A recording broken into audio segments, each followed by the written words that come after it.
우리 계속 히브리서 말씀을 쭉 순서대로 살피고 있는데 오늘 우리가 읽은 이 3장의 초두로부터 5장 10절 정도까지 길게 해서 두 번째 또 이야기하고 하는 그런 주제가 이제 시작이 되는데 그 중심적인 주제는 그리스도는 모세보다도 뛰어나시고 우월하신 분이시다라고 하는 그런 주제를 쭉 이야기하면서 역시 그에 따라서 당시 살고 있는 그리스도인들에게 권면의 말씀을 또 이렇게 덧붙이고 있음을 우리가 보게 될 것입니다.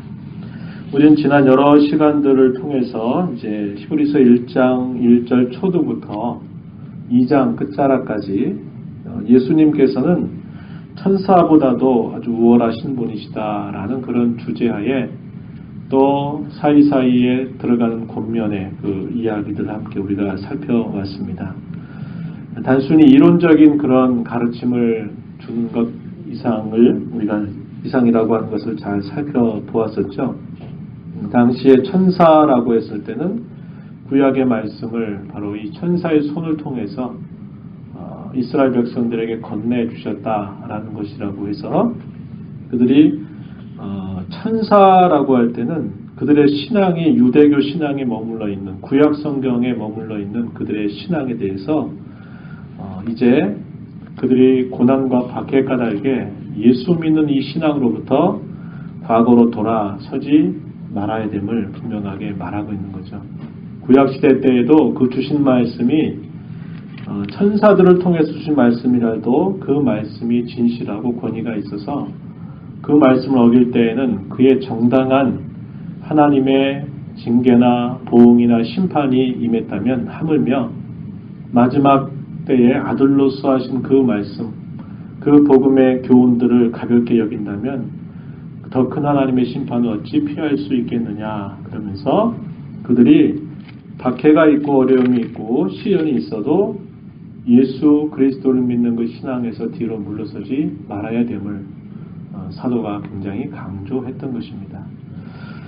자, 첫 번째 이 긴 주제를 맞춰가면서 히브리서 2장 17절, 18절에서 사도는 이렇게 예수님을 소개한 바가 있었어요. 17절 가서 보면 중간 부분에 이는 하나님의 일에 자비하고 신실한 대제사장이 되어 백성의 죄를 속량하려 하심이라. 그분이 하나님의 아들이시고 또 하나님 자신이신데 그분이 우리와 같은 사람이 되셔서 우리의 형제가 되시고 또 우리와 같은 사람의 몸을 취하신 그 일을 통해서 그분은 자비하고 신실한 대제사장이 되셨다. 이렇게 소개합니다. 그리고 이 자비하고 신실한 대제사장이라고 하는 이 말과 함께 이제 이 3장 초도부터 길게 5장 10절까지 쭉 내용은 바로 예수님은 이러한 자비롭고도 신실한 대제사장이시다라는 사실을 이 모세와의 비교를 통해서 그러한 사실들을 소개해주고 있음을 우리가 보게 됩니다. 모세라고 하는 인물도 구약에 있어서 이스라엘 백성들에게 있어서는 아주 특별한 인물입니다. 이 모세에 대해서 유대인들은 어떻게 생각하냐면 모세하면 바로 율법이다 이렇게 소개를 하는 거죠. 그래서 마치 율법과 모세가 거의 동의어처럼 이스라엘 백성들은 여기는 것입니다. 그만큼 이 모세의 자리라고 하는 것이 이스라엘 사람들에게 있어서는 굉장히 지대한 그런 큰 자리에 있다라는 것을 뜻하는 말이 되는 것이죠. 출애굽기 33장 11절 말씀에 보면 이 모세에 대해서 성경이 뭐라고 이야기해 주냐면 이 모세는 마치 사람이 자기의 친구와 이야기함과 같이 여호와께서 그와 대면하여 말씀하셨던 인물이다. 구약의 어떤 선지자가 모세와 같이 하나님이 마치 사람이 자기 친구에게 친밀하게 얼굴을 보면서 이야기하듯이 하나님이 모세를 대면하면서 그렇게 말씀하신 바와 같은 선지자는 모세 외에는 없습니다. 그만큼 이 모세는 아주 하나님께로부터 대단히 크게 쓰임받았던 그런 대표적인 인물이기도 하고, 그만큼 유대인들, 이스라엘 사람들에게 있어서 이 모세의 자리는 아주 독보적인 그런 자리라고 말할 수 있는 겁니다.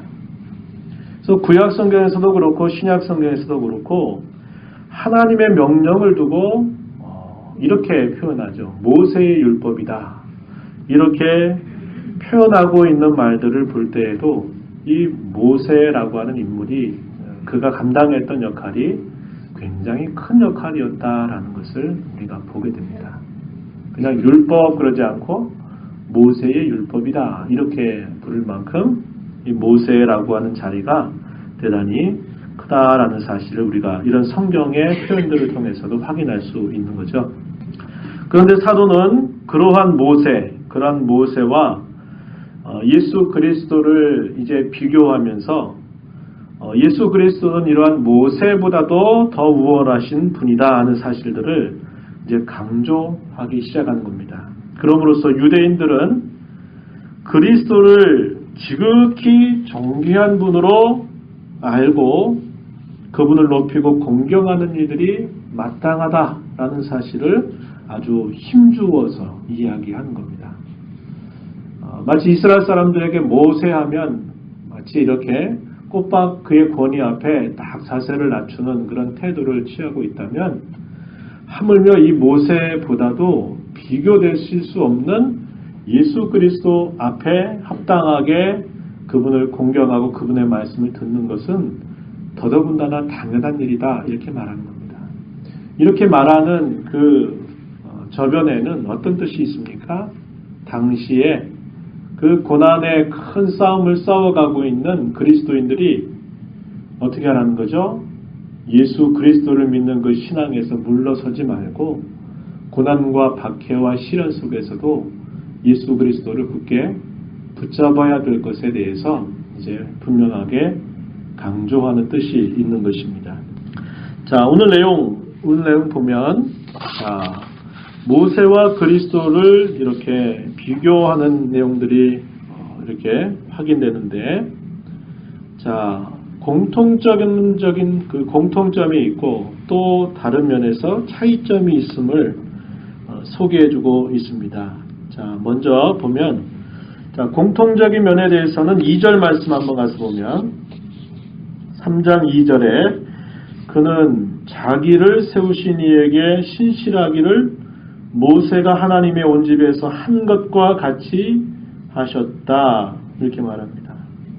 그는 바로 1절 끝부분에 예수님을 지칭하는 말이죠. 예수님은 자기를 세우시니 누굴까요? 성부 하나님에게 신실하시기를 혹은 충성스럽기를 모세가 하나님의 온 집에서 한 것과 같이 하셨다. 자, 모세가 하나님의 온 집에 충성했다, 신실했다 라는 말이죠. 마치 그와 같이 예수님께서도 자신을 세우신 그 하나님 앞에 아주 신실하고 충성스러우셨다라고 이렇게 말하는 겁니다. 그래서 모세도 자신의 시대에 하나님이 자기를 불러서 하나님의 온 집을 이렇게 잘 섬기고 충성스럽게 한 것처럼 예수님께서도 이 땅에 오셔서 자신을 세우신 성부 하나님 앞에 이렇게 신실하고 충성스러우셨다. 이런 면에서 역시 그리스도도 신실하시다, 또 충성스러우시다 이렇게 표현했습니다. 2장 17절에 하나님의 일에 자비하고 신실한 대제사장이 되셨다. 누가요? 예수님께서. 그래서 여기 신실하다. 우리가 찬송가 393장에서 한 것처럼 faithful, 변함이 없다, 꾸준하다, 한결같다, 충성스럽다 이것을 뜻하는 말이 신실하다라는 말입니다.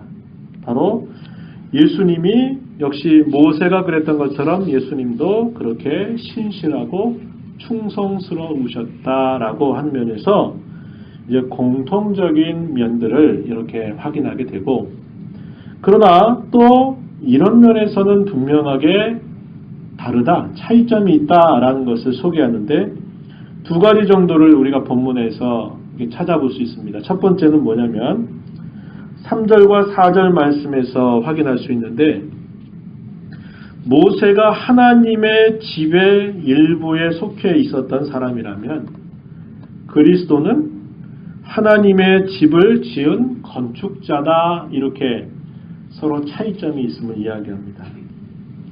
자, 3절에 그는 모세보다 더욱 영광을 받을 만한 것이 모세보다 더 영광을 받으실 만하다, 이렇게 표현했는데 마치 집 지은 자가 그 집보다 더욱 존귀함 같다, 이렇게 말하는 겁니다.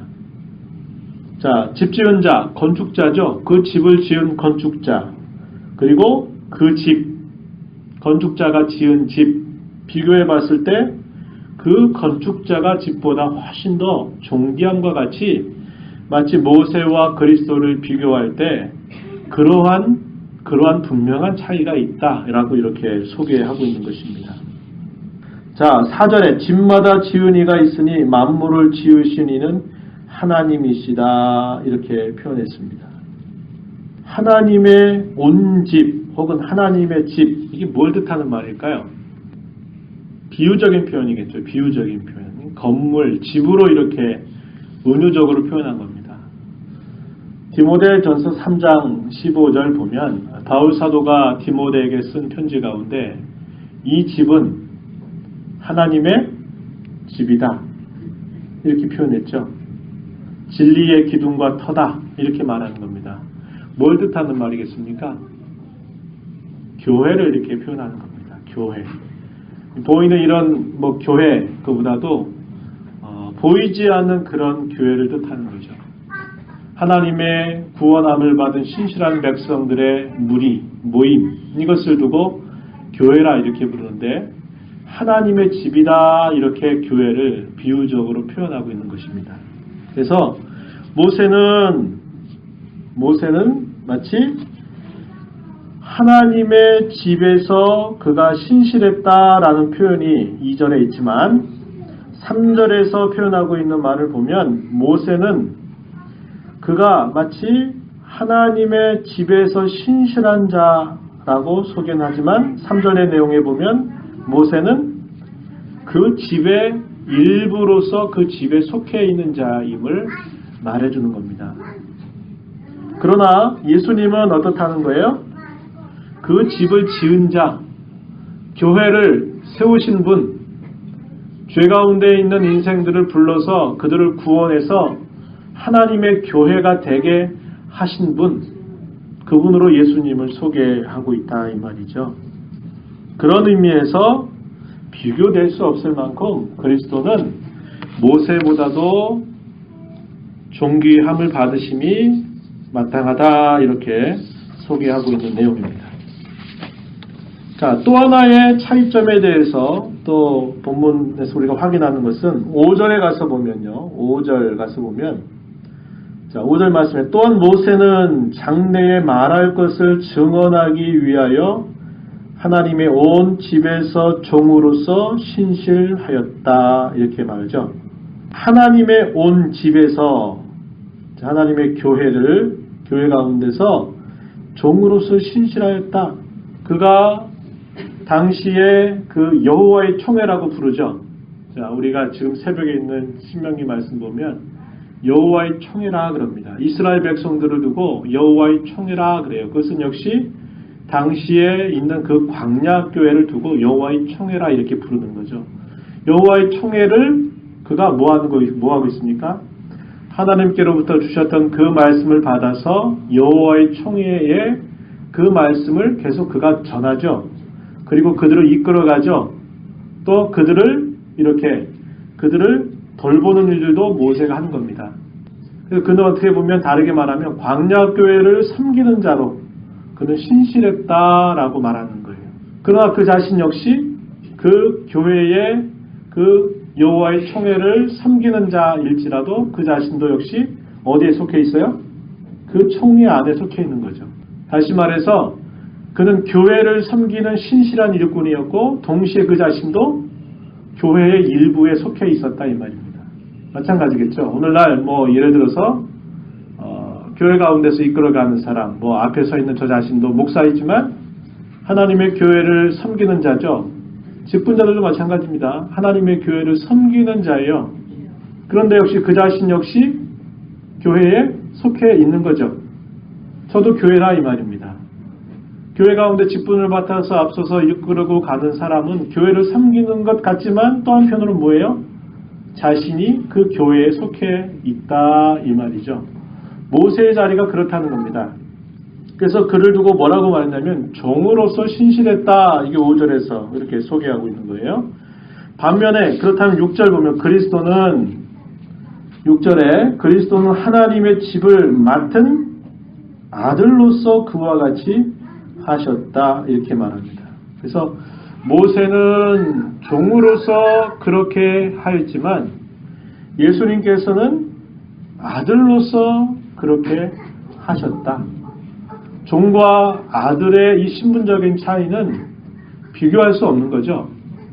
그와 같이 모세에 비해서 그리스도는 그와 같이 존귀하신 그런 자리에 계신 분이다라는 사실을 사도가 이야기하고 있는 겁니다. 그래서 그리스도는 충성스럽고 신실한 면에서는 모세와 공통적인 면이 있지만 그러나 조금 전에 말씀한 것처럼 건물의 일부로 속해 있는 모세, 그러나 그 건물을 친히 짓는 건축자에 해당되시는 그리스도, 그리고 그 하나님의 집을 섬기는데 종의 신분으로서 신실하게 섬기는 자리와 아들의 신분으로서 그 집을 신실하게 섬기는 그런 자리로서의 그리스도, 이런 면에서 아주 분명한 그런 차이가 있다라는 사실을 사도가 소개하고 있다 이 말입니다. 그래서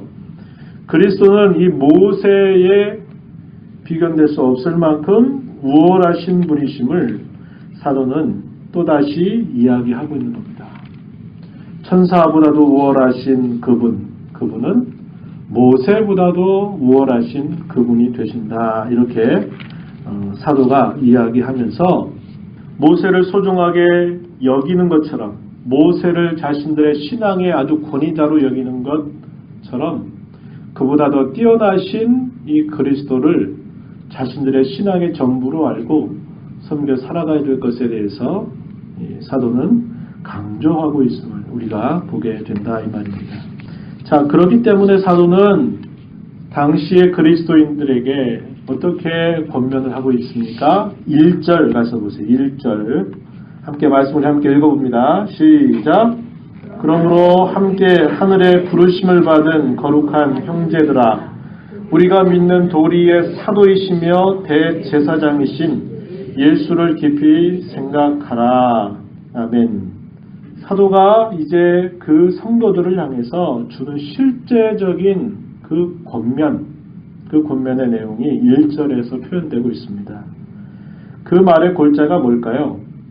예수를 깊이 생각하라 하는 것이 가장 핵심적인 것이다 이 말이죠. 그럼 이 부분에 대해서 우리가 좀 이제 생각을 좀 해보려고 해요. 자, 그 예수님에 대해서 사도는 뭐라고 소개하고 있냐면, 자, 1절 중반에 보니까 이렇게 소개하고 있어요. 그래서 예수님은 한편으로는 사도시요 또 한편으로는 대제사장이시다 이렇게 소개하고 있습니다. 자, 그런데 그 표현에 앞서서 믿는 도리라고 하는 말이 이 히브리서에서 몇 차례 반복이 됩니다. 한 3번 정도 이 표현이 반복이 되는데, 자, 4장 14절 한번 가서 보시겠습니까? 그러므로 우리가 큰 대제사장이 계시니 승천하시니 곧 하나님의 아들 예수시라. 우리가 믿는 도리를 굳게 잡을지어다. 믿는 도리라는 표현이 나오죠.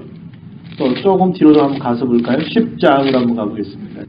10장 23절 말씀에 또 약속하신 이는 미쁘시니 우리가 믿는 도리의 소망을 움직이지 말고 굳게 잡고. 믿는 도리, 이게 자, 3번이 나온다 이 말이죠. 이 믿는 도리라고 하는 이 말은 신앙 고백을 뜻하는 말입니다. 그 표현을 번역하면서 믿는 도리다 그랬어요. 믿는 도리, 어떤 가르침, 어떤 내용, 우리가 믿는 어떤 가르침이나 교훈이나 내용, 그것을 번역했다. 그 표현으로 번역한 거죠. 신앙 고백이라고 하는 것. 우리가 지금 주일오후 시간에 쭉 살펴가고 있는 게 뭐예요? 사도신경에 대한 부분들을 쭉 살핀 바가 있었죠. 그 사도신경이라고 하는 게 뭡니까? 사도들에 의해서 이렇게 온 교회에 가르쳐지고 고백되었던 그런 신앙의 내용들을 우리가 하나하나 살펴왔던 거예요. 이런 신앙 고백의 내용이 가장 먼저 확인되는 부분이 어디냐면 세례를 받기 전에 그들의 신앙을 공적으로 묻고 답하는 형식에서 이런 신앙 고백의 가장 초기의 모습이 등장하는 겁니다. 물론 이 표현은 우리가 예수님 당시에 베드로 사도가 가이사랴 빌립보 지방에 있을 때 사람들이 나를 누구라 하느냐 하는 예수님의 그 물음에 대해서 베드로 사도가 답변한 것과 같이 예, 주는 그리스도시고 살아계신 하나님의 아들이십니다 라고 표현했던 이것이 아주 신앙 고백에 있어서의 가장 원초적인 가장 핵심적인 그 표현이었어요. 이러한 신앙의 고백의 내용이 가장 분명하게 확인되는 그러한 형태가 이제 교회 가운데 입회할 때 내가 정식적으로 하나님의 교회에 내가 속하겠습니다 하는 것을 표할 때 그들의 신앙의 내용들을 점검하고 그 신앙의 내용이 바르게 서 있는가를 확인한 다음에 그런 절차를 잘 통과하게 될 때 이제 그들을 정식적으로 세례를 줌으로써 하나님의 교회에 속해 있는 자임을 분명하게 하나님 앞에 그리고 온 성도들 앞에서 공적으로 고백하는 형식을 취하게 된 겁니다.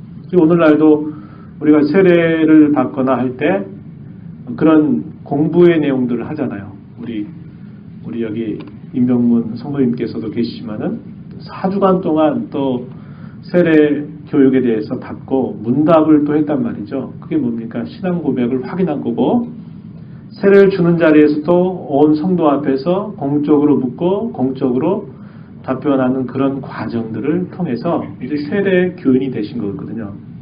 바로 그런 겁니다. 그래서 여기 믿는 도리라고 하는 말은 신앙의 고백을 뜻하는 그런 말임을 표현하고 있는 말이에요. 자, 그러면서 다시 본문으로 가셔서 그 예수님을 두고 사도이시다, 대제사장이시다 이렇게 소개하고 있어요. 자, 사도라고 하는 말의 의미는 보냄을 받은 자라는 뜻입니다. 보냄을 받은 자. 그러니까 자기 스스로 이렇게 온 게 아니라 누구에 의해서 보냄을 받아서 그 보냄 받은 자로서의 어떤 역할을 감당할 때 그걸 두고 사도라 이렇게 부릅니다. 사도의 권위는 뭐냐? 그를 보내신 자의 권위와 똑같아요. 오늘날 한 나라에서 어떤 나라와 외교를 할 때 대통령이 일일이 다 찾아가서 다 하지 못할 때는 어떻게 합니까? 각 그 나라의 대사관을 통해서 대사를 통해서 그 나라의 어떤 대통령이나 그 나라의 입장을 이 대사를 통해서 그 나라에게 전하면 그게 그 사람의 말이 아니라 누구의 말입니까? 네, 그를 대사로 파송한 나라의 공식적인 입장입니다. 그가 개인적으로 생각을 달리해도 그는 자기 생각을 따라서 말할 수 없어요. 왜? 대사라고 하는 자신의 그 자리는 나라의 공식적인 입장을 그가 말하는 역할을 부여받은 사람이기 때문에 그가 함부로 말할 수 없고 그 말을 한낱 개인의 이야기로 무시해버리면 어떻게 됩니까? 나라 간의 전쟁과 불화가 일어나게 돼 있는 거죠. 마찬가지입니다. 사도라고 하는 것도 보냄을 받은 자라고 하는 의미는 그 보내신 자와 그가 하는 말과 동일한 권위를 가진다 이 말이죠. 그를 무시한다? 그러면 그를 보낸 자를 무시하는 것과 동일하게 되는 겁니다. 그래서 그의 권위는 대단히 공적인 권위를 가지고 있는 것을 뜻하는 거죠. 자, 예수님을 사도라고 이렇게 소개하는 이유는 예수님께서 하나님의 뜻을 궁극적으로 나타내 주시는 계시 자체라는 거죠. 우리가 히브리서 1장 1절 2절에 살핀 것처럼 자, 옛적인 하나님께서 선지자를 통해서 여러 분과 여러 모양으로 조상들에게 말씀하셨다면 이 모든 날 마지막에는 아들을 통해서 우리에게 말씀하셨다. 그래서 하나님께서 궁극적으로 보여주신 이 참된 계시가 뭐냐 그랬을 때는 바로 그리스도 자신입니다. 그래서 그리스도를 사도로 소개하는 이유는 바로 그리스도만이 하나님의 계시의 궁극적인 그 계시 자체이시기 때문에 그는 하나님께로부터 보내심을 받은 분이시기도 하면서 그리고 보내신 궁극적인 메시지 자신이 되기도 하는 분이시기 때문에 그리스도를 사도로 지금 소개하고 있다 이 말입니다. 대제사장으로 소개하는 이유는 뭘까요? 우리가 2장 17절에서도 그런 말씀을 확인했는데 그분을 온전한 의미에서 참 대제사장으로 이렇게 소개하는 이유는 그분이야말로 하나님과 죄인된 우리 사이를 영원하게 화해시켜 주시는 그러한 유일하신 분이기 때문에 그분을 대제사장이라 이렇게 소개하고 있는 겁니다. 구약시대의 제사장의 직분이 뭐였어요? 하나님과 이스라엘 백성의 그 사이를 화해시켜주는 역할을 감당했던 그런 직분이 바로 제사장 직분이죠. 바로 그 직분을 통해서 결국 마침내 예수님께서 행하시게 될 완전한 이 대제사장의 직분을 미리 보여주신 것이 이 구약에 있는 제사장 직분입니다. 그래서 예수님을 대제사장이라고 이렇게 소개할 때는 오직 그분만이 하나님과 죄인된 우리 사이를 영원히 화해해 줄 수 있는 유일한 분이시다라는 것을 뜻하기 때문에 예수님을 두고 대제사장이시다 이렇게 소개하고 있다 이 말입니다. 그러면서 사도는 예수 그리스도를 깊이 생각해라 1절에서 그렇게 권면하고 있는데 이 깊이 생각하라 라고 하는 말의 의미가 어떤 의미냐면 어떠한 가르침이나 교훈을 단지 한두 번 정도 이렇게 생각하고 그저 지나쳐 버리는 것을 말하는 게 아니고 그것을 마음에 담아두고 계속적으로 그것을 음미하는 거예요. 두고두고 생각하라 하고 마음 그 중심으로부터 가르침에 합당한 그런 믿음과 순종이 자연스럽게 뿜어져 나올 정도로 깊이 생각해라 그런 뜻이다 이 말입니다. 그러니까 이게 한번 듣고 한번 생각해보고 이렇게 지나가는 게 아니라 한번 그 들은 그 이야기나 그 내용을 마음의 중심에 이렇게 심고 그것이 의미하는 게 뜻하는 게 무엇인가를 계속적으로 되뇌이고 그것이 마치 우리의 어떤 모습 속에 자연스럽게 흘러나올 정도로 그것을 이렇게 마음에 품는 것 이것을 뜻하는 말로 깊이 생각해라 이렇게 표현하고 있다 이 말입니다. 이 사도는 당시 성도들을 향해서 여전히 오늘을 살아가는 우리 모두에게 그렇게 말하는 겁니다. 예수를 깊이 생각해라 이렇게 권하고 있는 거예요. 우리가 이 말씀을 보면서 이제 이런 말씀을 이렇게 아마 적용해 볼 수 있을 것입니다. 자, 첫 번째는 뭐냐면 저와 여러분은 하늘의 부르심을 받은 순례자임을 기억하자는 거예요. 3장 1절에 이렇게 시작했죠. 그러므로 함께 하늘의 부르심을 받은 거룩한 형제들아. 누구를 두고 이렇게 표현했습니까? 1차적으로는 당시 유대 그리스도인들을 향해서 이렇게 표현한 거죠. 어떻게 표현했어요? 하늘의 부르심을 받은 자들이다. 그리고 그들을 향해서 거룩한 형제들이다 라고 이렇게 표현하고 있는 겁니다. 왜 거룩한 형제들일까요? 하늘의 부르심을 받았기 때문에 그래요. 하늘의 부르심이 뭡니까? 하나님께서 그를 부르셨다 이 말이에요. 무엇을 위해서? 하나님의 특별한 목적, 특별하신 뜻을 두고 세상의 많은 사람들 가운데 그들을 부르셨다 이 말입니다. 그렇기 때문에 거룩이란 말을 쓰는 거예요. 왜? 하나님이 특별한 목적을 두고 그분이 따로 떼어서 그들을 부르셨기 때문에 그걸 두고 거룩하다 이렇게 표현할 수 있다 이 말이죠. 형제들이라 이 말은 무슨 말일까요? 가족이 됐다라는 말이죠. 가족, 한 권속이 됐다, 한 가족이 됐다, 형제와 자매들이 됐다. 누구로 말미암아? 예수님으로 말미암아 형제와 자매들이 됐다. 이거 무슨 말이에요? 함께 부름을 받아서 하나님이 무엇인가 의도하신 그 방향을 향해서 함께 같이 가는 자들이다. 이렇게 뜻하는 말이죠. 한 길 가는 사람들이다. 같은 곳을 바라보면서 가는 사람들이다.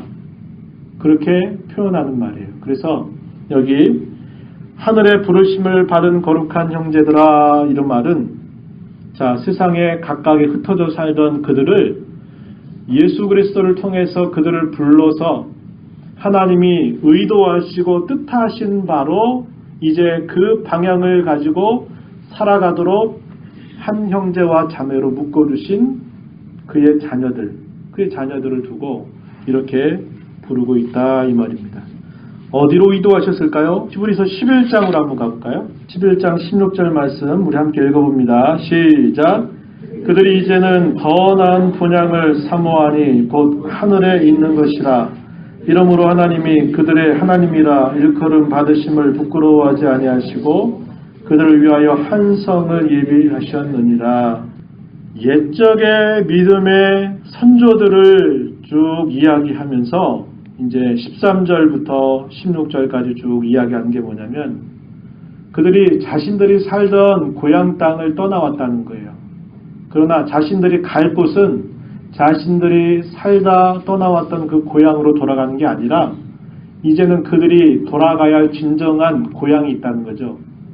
돌아가야 할 진정한 고향이 어디에 있다는 겁니까? 이 땅에 있는 게 아니라 어디에 있다?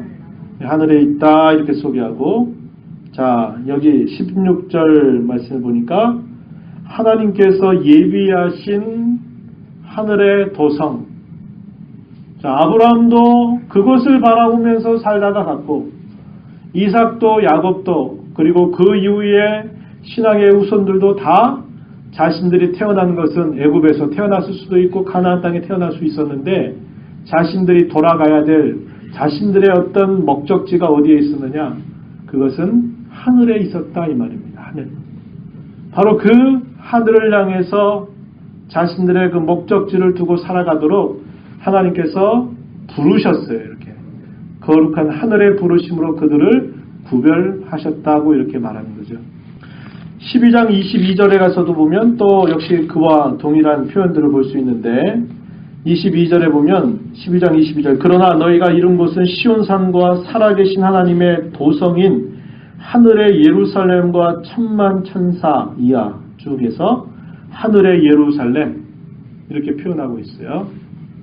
문자적인 의미가 아니라는 거 아시겠죠? 여러분 예루살렘이 실제로 하늘에서 이렇게 하늘에서 쭉 내려온 거 아니면 하늘에 있다? 그 성에 들어간다? 이런 상상은 우리가 문자대로 하면 안 되는 표현입니다. 비유적으로 이렇게 표현한 거예요. 자, 그렇다면 당시의 그리스도인들은 어떤 사람들이었어요? 부름받아서 하늘의 부름을 받아서 그들이 어디로 가야 됐었어요? 바로 여기 말씀하신 이 하나님의 도성 이 하나님의 도성을 향해서 그들이 살아가는 누구와 같아요? 나그네 혹은 순례자들이다 이 말입니다. 나그네 순례자들이다 이렇게 표현하는 거죠. 오늘날 저와 여러분을 주님께서 부르신 것도 마찬가지입니다. 우리가 이 땅에 사는 동안 다 흩어져 살고 있는데 저와 여러분을 하늘의 부르심으로 부르셔서 어디로 바라보고 살아가도록 하나님께서 예비하신 그 도성을 우리의 최종적인 우리의 목적지로 알고 그곳으로 살아가도록 세상의 많은 사람들 가운데 저희들을 구별하셨어요. 그렇다 이 말이죠. 근데 그 길을 우리가 걸어가는 데 있어서 오직 필요한 게 있다면 그게 뭐냐? 믿음이라는 겁니다. 믿음. 그 길은 오직 믿음으로만 가는 길이다 이 말이에요. 믿음으로만 가는 길이다. 믿음의 여정을 지치지 않고 거기까지 우리의 걸음을 다 완주하려고 하면 우리에게는 큰 위로와 격려가 필요한 겁니다. 확실한 소망이 우리에게 있어야 돼요.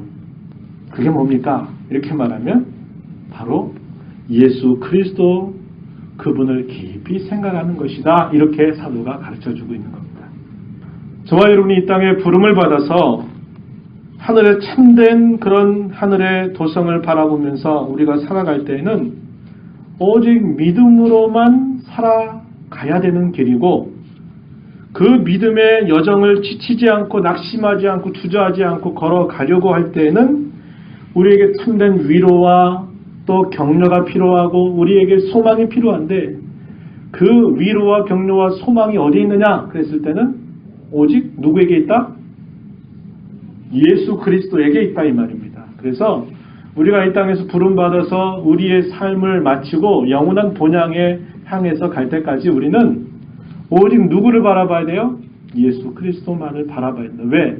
그분만이 진정한 우리 위로가 되시고 그분만이 우리에게 확실한 소망이 되시기 때문에 그분 외에 다른 것들을 우리가 바라보고 그분을 우리가 그저 아까 이야기했듯이 이렇게 한 귀로 듣고 흘려버린다든지 이렇게 되는 식으로 되면 우리가 그 믿음의 여정을 살아가는 이 세상 속에서 우리가 주저앉고 낙심하게 되고 우리가 제대로 그 믿음의 여정을 걸어갈 수 없게 된다 이 말이에요. 그 믿음의 여정을 걸어가기 위해서 우리는 오직 그리스도를 깊이 생각하면서 살아가야 된다. 이렇게 사도가 이야기하고 있다 이 말입니다.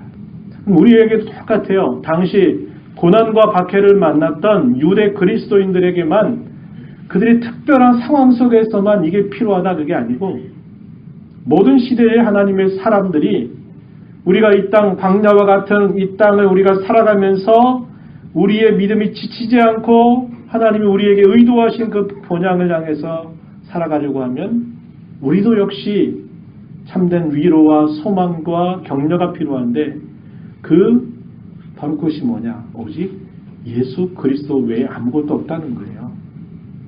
그래서 믿음을 두고 어떻게 정의하기도 하냐면 믿음은 뭐냐?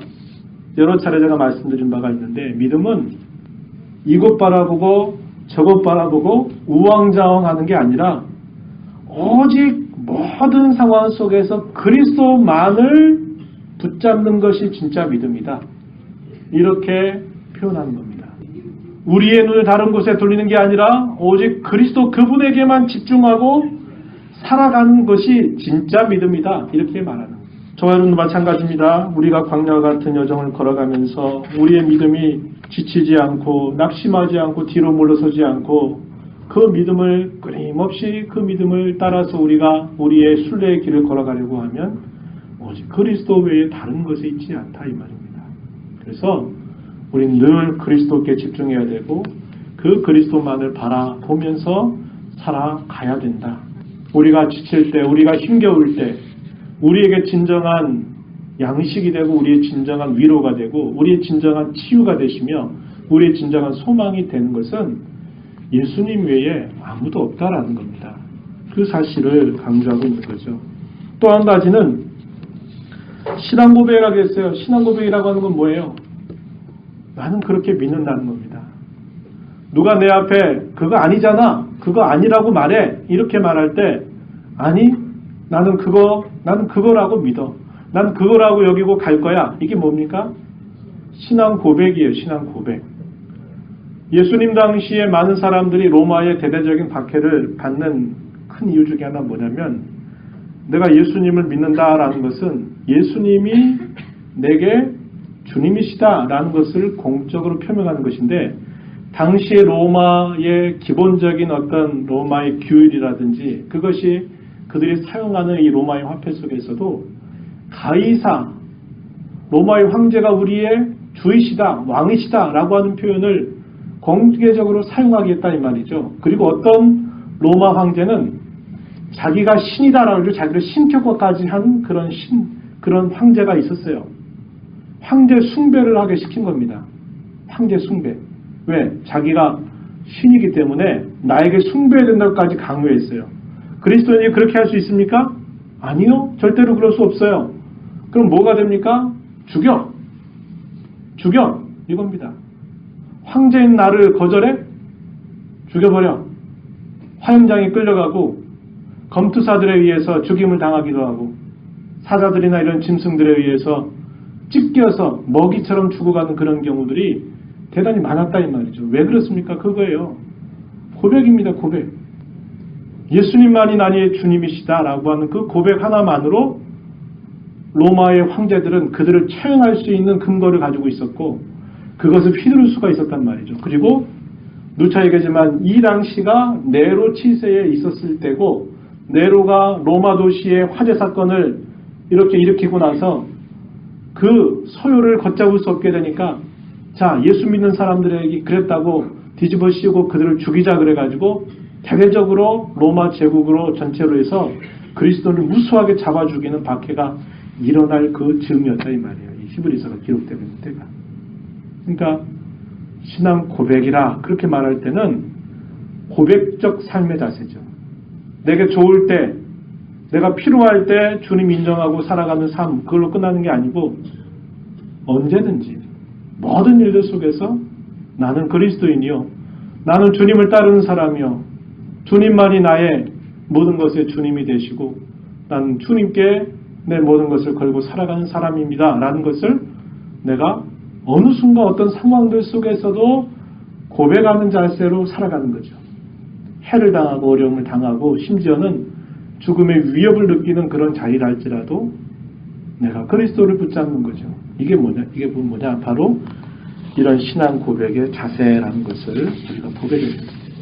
사단은 우리에게 두 가지 방식으로 유혹해 올 수 있어요. 하나는 아주 강한 방식이죠.